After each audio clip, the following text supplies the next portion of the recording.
किसान वाणी कार्यक्रम के प्रायोजक हैं कृषि एवं किसान कल्याण मंत्रालय, भारत सरकार।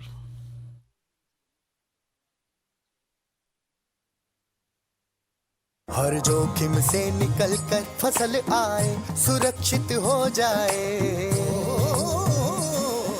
फसल बीमा से हर किसान अब आत्मनिर्भर हो जाए। संकट के समय प्रधानमंत्री फसल बीमा योजना किसानों के लिए वरदान है।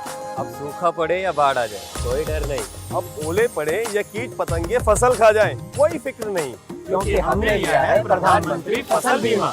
बुआई से फसल कटाई तक हर जोखिम का दावा, न्यूनतम प्रीमियम पर अधिकतम भुगतान का वादा। योजना से हर साल जुड़ रहे हैं 5 करोड़ से ज्यादा किसान। अब आपकी है बारी। नजदीकी कृषि कार्यालय, सहकारी समिति, बैंक शाखा, अधिकृत बीमा कंपनी या जन सेवा केंद्र में स्वेच्छा से करा सकते हैं पंजीकरण। फसल बीमा पोर्टल या फसल बीमा ऐप द्वारा भी कराया जा सकता है पंजीकरण। प्रधानमंत्री फसल बीमा योजना, आपकी फसलों का संपूर्ण सुरक्षा कवच। कृषि एवं किसान कल्याण मंत्रालय, भारत सरकार। किसान वाणी कार्यक्रम सुनने वाले सारे बाण भाइयों ने विनोद भाई की राम राम। किसान भाइयों, जिस तरह मौसम में थोड़ी सी गर्माहट आनी शुरू हो गई है, उसी के साथ साथ भाइयों जो खेत में हमारी गेहूं की फसल है वो भी अपनी बढ़ोतरी की तरफ चल रही है। और साथ में जो फसल में जो बढ़वार हो रही है, उसके साथ साथ जो है गेहूं की फसल में बीमारियों की जो संभावना है वो भी बढ़े है। और जो आजकल का जो मौसम है, इसमें जो है पीला रतुआ, इस बीमारी के जो हैं कई बार लक्षण देखे भी जाओ हैं। तो इस विषय में जो है आज हमने बातचीत करी है डॉक्टर ओपी लठवाल से कि गेहूं की फसल में जो पीला रतुआ है उसके लक्षण क्या हैं, उसके कारण क्या हैं, और किसान भाई जो हैं पीले रतुए की किस तरह रोकथाम कर सके हैं। और सुनाओ भाइयों ने यह बातचीत।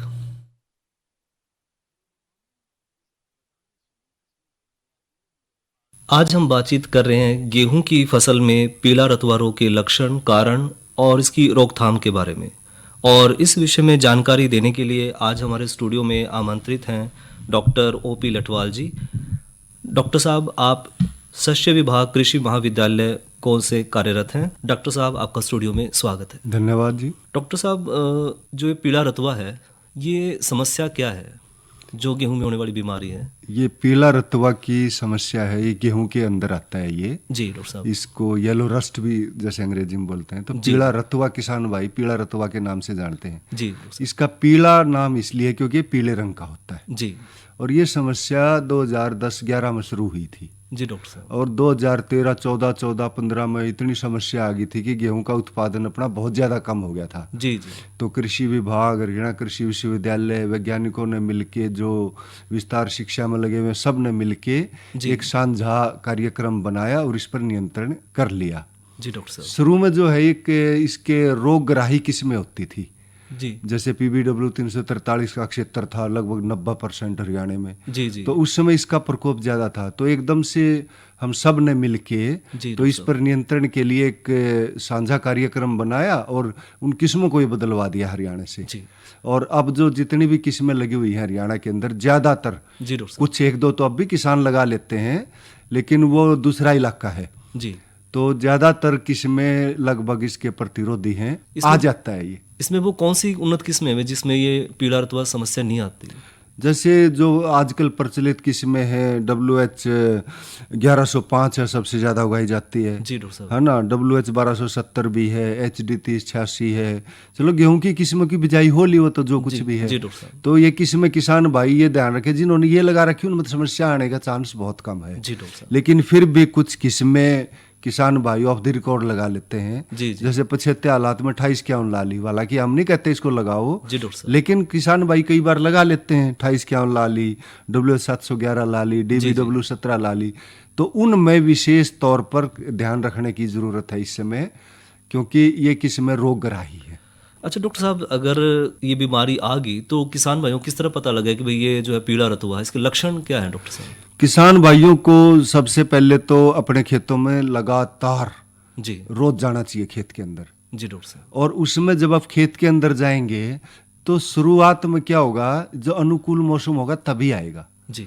तो अनुकूल मौसम का मतलब है जब तापमान जो न्यूनतम तापमान है इसका 7 से 13 डिग्री न्यूनतम रहेगा तो आएगा। जी डॉक्टर साहब। और अधिकतम तापमान है इसका 15 से 24 डिग्री तक है। हालांकि तापमान में थोड़ी सी बढ़वार हो चुकी है, जी जी लेकिन इसके लिए जो सबसे जो अनुकूल परिस्थिति होगी जी डॉक्टर साहब। वो होगी नमी का होना।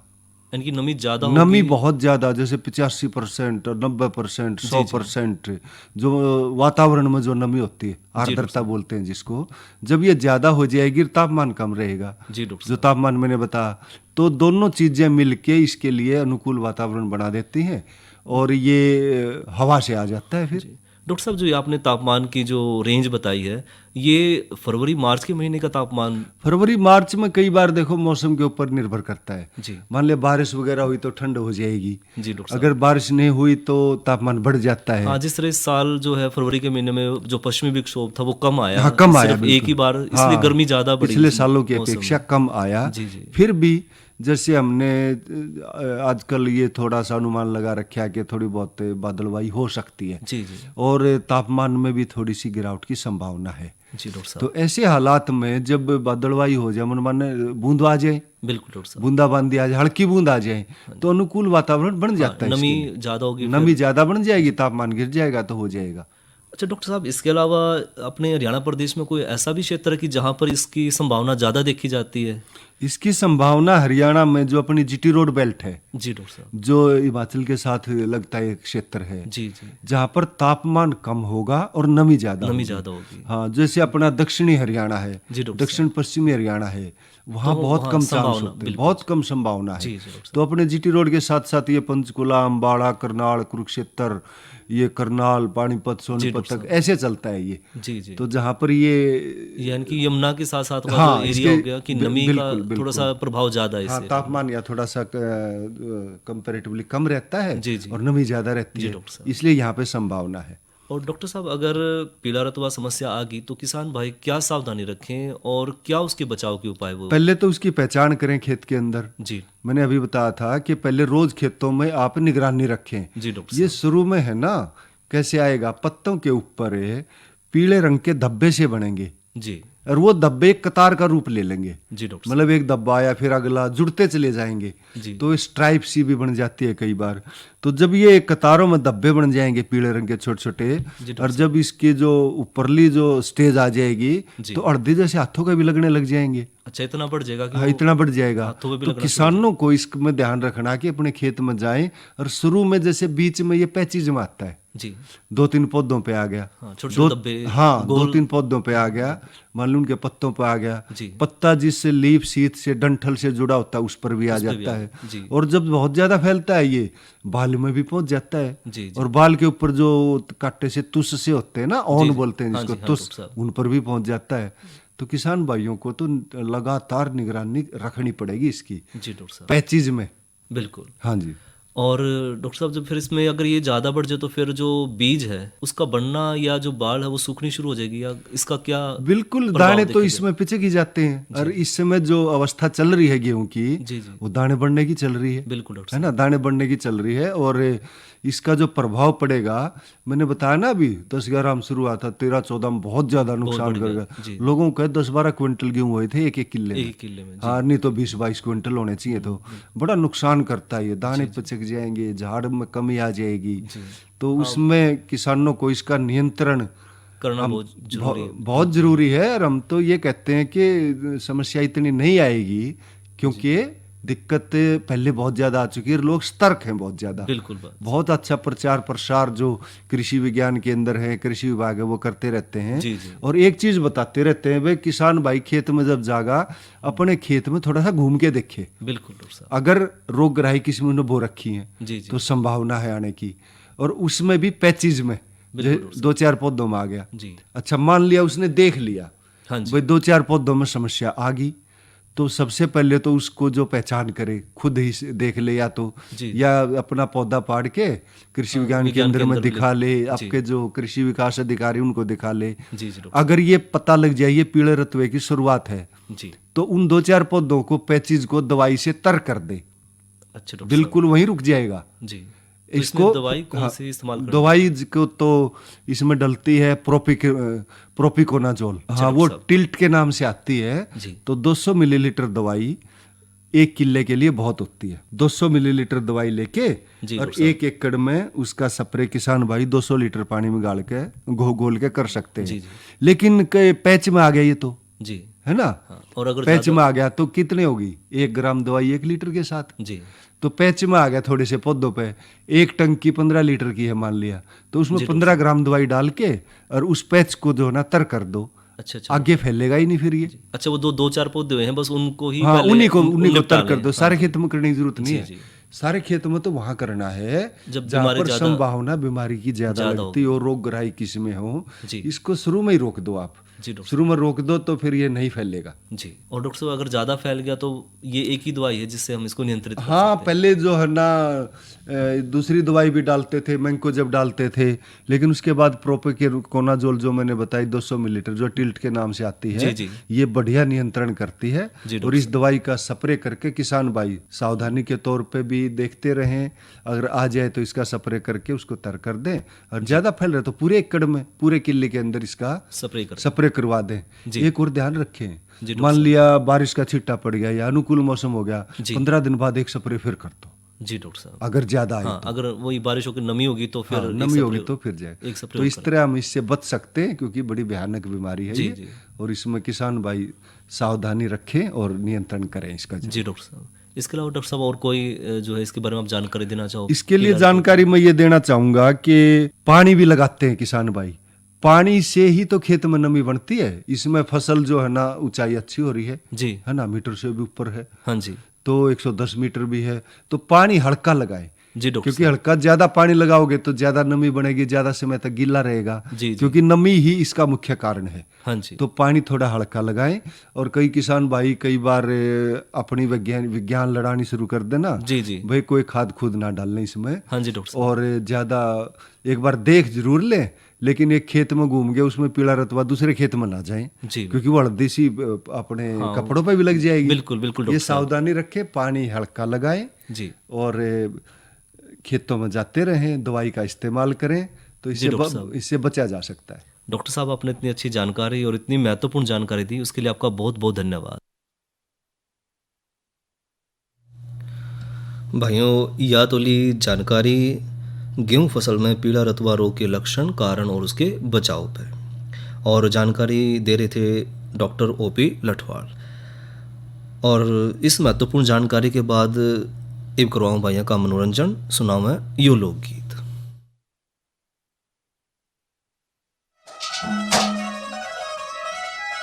हेर तू सो जा दमयंती से,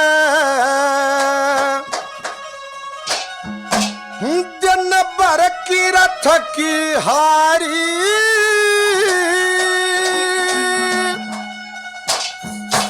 पिया ते पहलम को न्यासो सुपति वर्ता नारी। अरे तू सो जा दमयंती से, दिन भर की थकी हारी, पिया ते पहलम को न्यासो सुपति वर्ता नारी। तू सो जा दमयंती से, दिन भर की थकी हारी, पिया ते पहलम को न्यासो सुपति वर्ता नारी।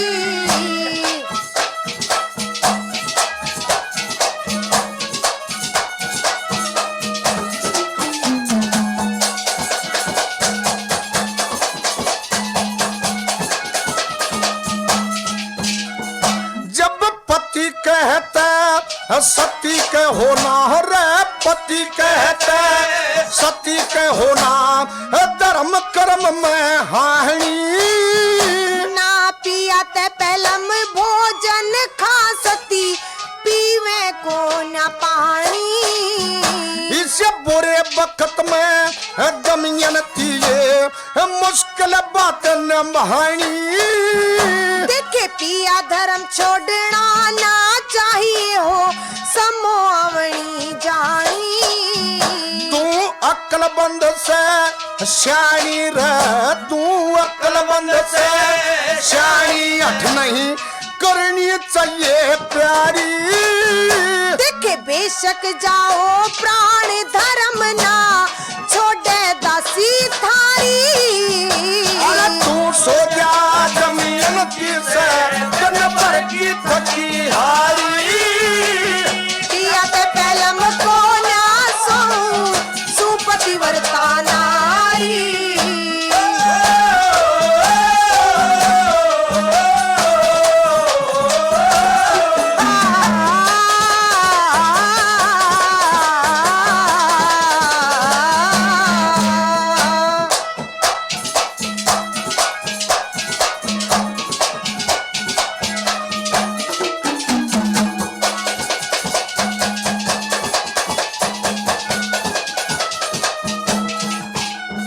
हेरे आधी राते अरे आधी राते असुरों का पहरा तन दमियन ती समझाऊं। मेरी मत भक्ति में भंग गिरे थारे चरणा शीश नवाऊं। हेरा आदि के बाद देवता का परा जागिए तुम सो जाऊं। शेर सापदाने दुश्मन ते मैं कति नहीं घबराऊं। मैं तने बताऊं गहरा जंगल मैं तने बताऊं गहरा जंगल रात जो की अंधियारी। देखे कोई ब्रह्मा की रात नहीं से 3 पहर की सारी। अगर तू सो जा जमीन की से जल भर की थकी हारी। पिया ते पहलम को नासो सुपति वर्ता नारी।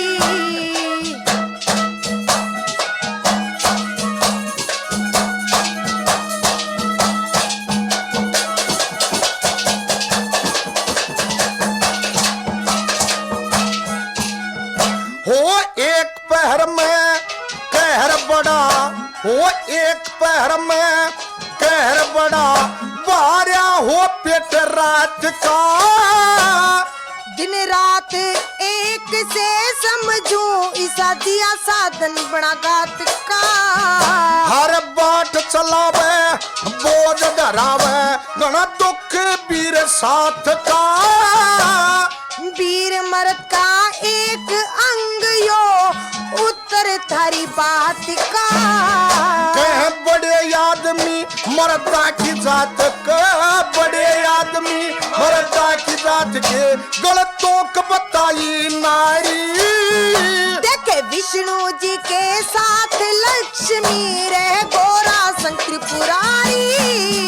अरे तू सो जा जमीन की से जल पर की थकी हारी। पिया ते पहलम को न्यासो सुपति वर्ता नारी।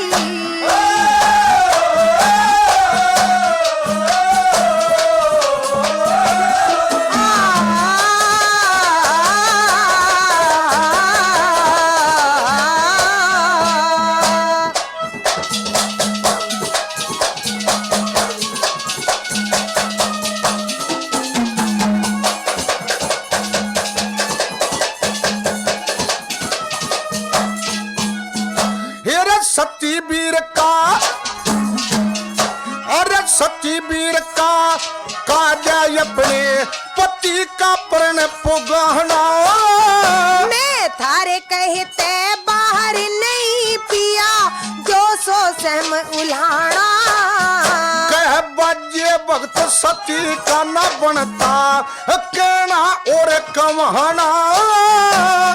पति भरता पाछे सोवे देखे पहले पति सुआना। फिर नहीं किसे काम का गाना नहीं किसे काम का गाना जब याद नहीं लेदारी। जब सतगुरु जी की ठोकर लागे बुद्धि बने करारी। अगर तू सो जा दमियन की से जल भर की थकी हारी। दिया ते पहलम को न्यासो सुपति वर करता नारी।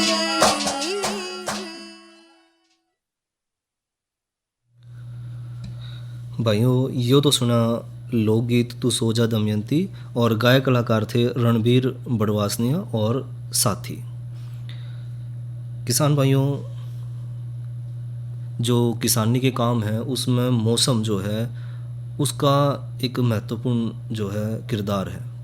और मौसम की अगर बात करें तो आज का जो अधिकतम तापमान रहा वो रहा 32 डिग्री सेंटीग्रेड, और न्यूनतम तापमान रहा 15 डिग्री सेंटीग्रेड।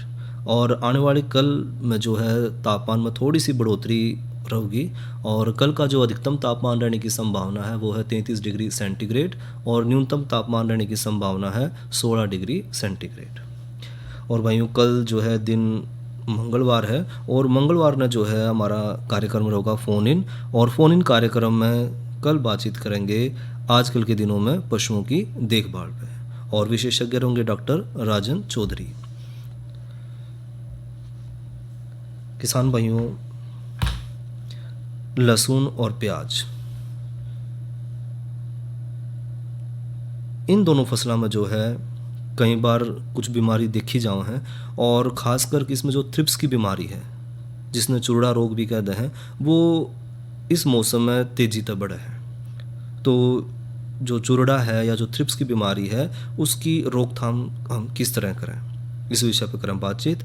तो जो थ्रिप्स है या जो चूड़ा है, ये एक छोटा सा पीले रंग का या फिर भूरे रंग का भी जो है बेलनाकार रस चूसने वाला कीट है, और ये कीट जो है खासकर लहसुन और प्याज की जो फसल है उसने ज़्यादा नुकसान पहुँचाया है, और किसान भाई जो है वो फ़ायदा नहीं ले पाते जो उन्हें फसल तक मिलना था।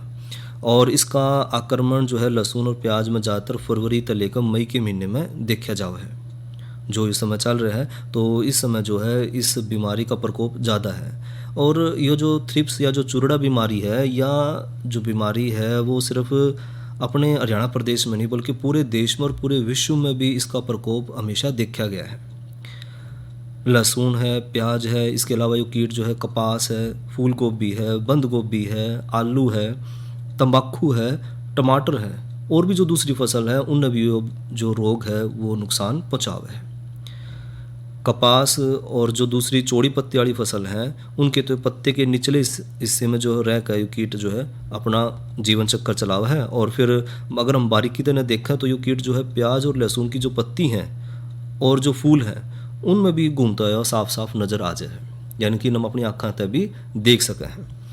और इसका जो जीवन चक्कर है वो पूरा साल चलता रहा है, और ये पूरा साल जो है सक्रिय भी रहा है, और साथ में जो है एक साल में जो इसकी कई पीढ़ी जो है अपना पूरा चक्कर पूरा भी कर ले हैं। खासकर जो गर्मी और सूखे का जो मौसम है उस मौसम में ये कीट जो है ज़्यादा तेज़ी से बढ़ा है।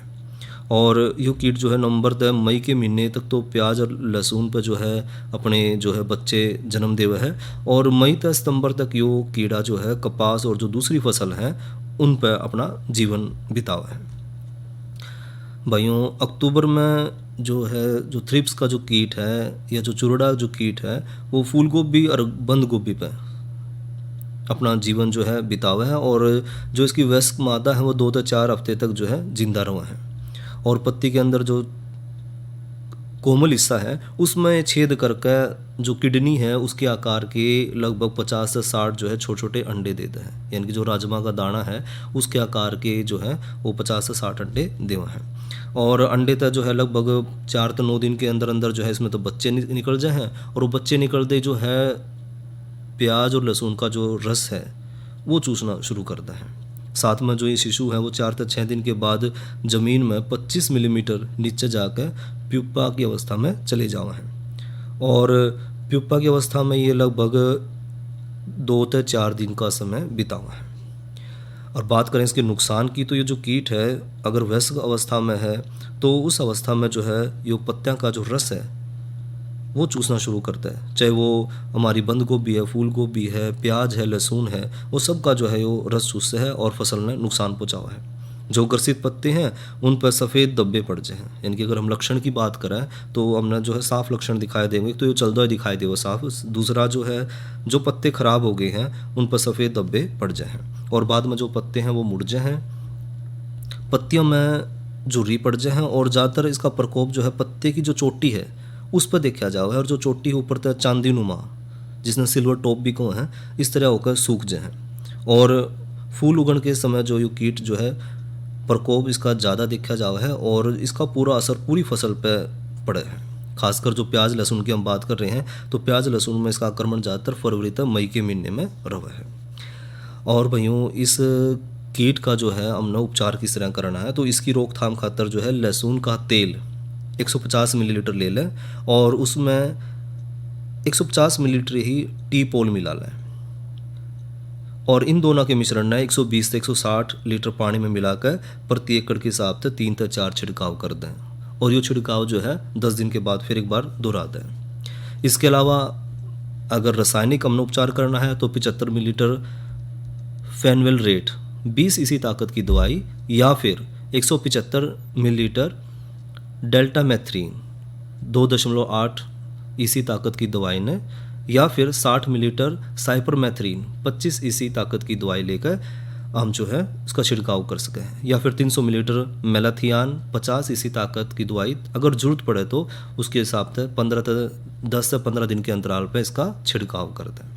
साथ में जो है किसान भाई कुछ एक सावधानी भी रखें, 2 या 2 से ज़्यादा जो कीटनाशक है उनका प्रयोग एक साथ ना करें, या जो कीटनाशक का जो प्रयोग है वो आर्थिक कगार के आधार पर भी करें, यानी कि अगर छिड़काव की ज़्यादा ज़रूरत है तो ही छिड़काव करें, और छिड़काव अगर करना भी है तो वो मार्च अप्रैल में उसकी ज़्यादा ज़रूरत पड़ेगी तो उस टाइम में उसने छिड़काव करें।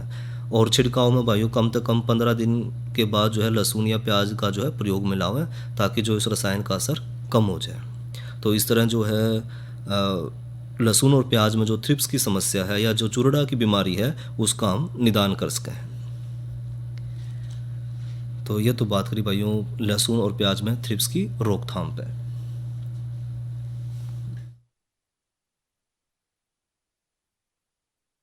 क्या कर रहा है? इधर इधर इधर हम बोल रहे हैं तेरे बीजू का। पुतला बोल रहा है? हाँ, पक्षियों से तो हम खेत को बचा लेते हैं, पर इन घातक रसायनों से कैसे बचाएं?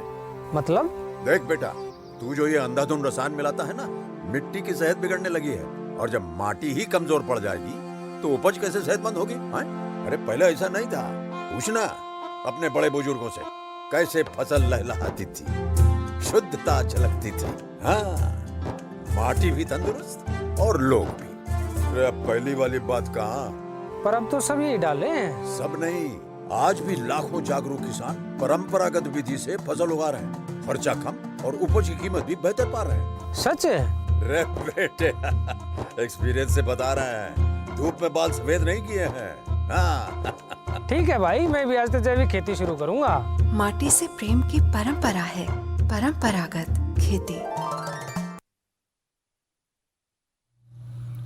और भाइयों इसी के साथ जो है अपने भाई विनोद ने दो इजाज़त। अच्छा भाइयों, राम राम। इस कार्यक्रम के प्रायोजक थे कृषि एवं किसान कल्याण मंत्रालय, भारत सरकार।